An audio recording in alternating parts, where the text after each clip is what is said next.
In today's video, I'm going to teach you how to organize Figma product design files. If you've ever struggled with a messy Figma file, or collaborated on a project where nothing could be found, you understand the crucial role of good organization. A well-structured Figma file isn't just about aesthetics, it's about efficiency, clarity, and seamless collaboration.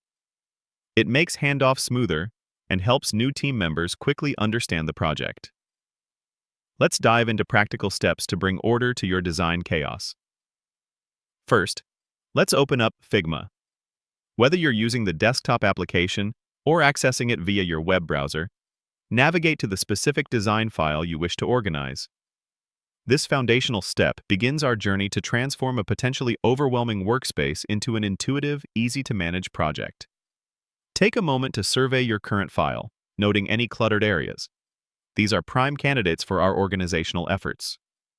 Once in your Figma file, the first crucial step is to rename each individual object, especially if your file contains many elements.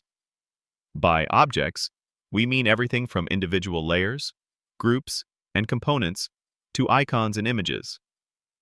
Giving these elements clear, descriptive names makes them much easier to locate in the Layers panel.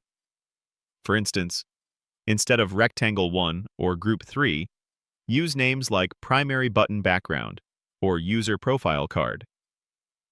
This practice vastly improves clarity, essential for collaboration or developer handoff. Moving on, our next focus is organizing your pages. Pages are the highest level of organization within a single Figma file, and using them effectively can dramatically improve navigation. Consider renaming your pages to reflect different stages of your project, specific user flows, or even a dedicated sandbox area for experiments. Good examples include wireframes, high-fidelity mockups, user onboarding flow, or design system. Clear page names ensure that anyone opening your file quickly grasps its structure and finds exactly what they need without unnecessary searching, saving valuable time. Within each page, frames act as your canvas for individual screens, sections, or components. Just like with objects and pages, renaming your frames is vital for a logical and easy-to-follow structure. Instead of generic names, give your frames descriptive titles that indicate their purpose or content. For example, Login Screen, User Dashboard, Empty State, or Product Detail Page.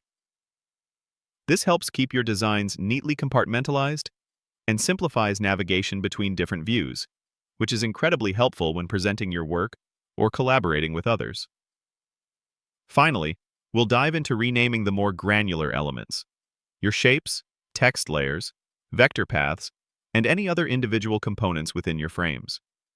This might seem like a small detail, but consistent, descriptive naming here pays huge dividends, especially for complex designs or when building a comprehensive design system. For example, a simple rectangle could become header background, and a text layer could be page title. This ensures every element is identifiable and understandable.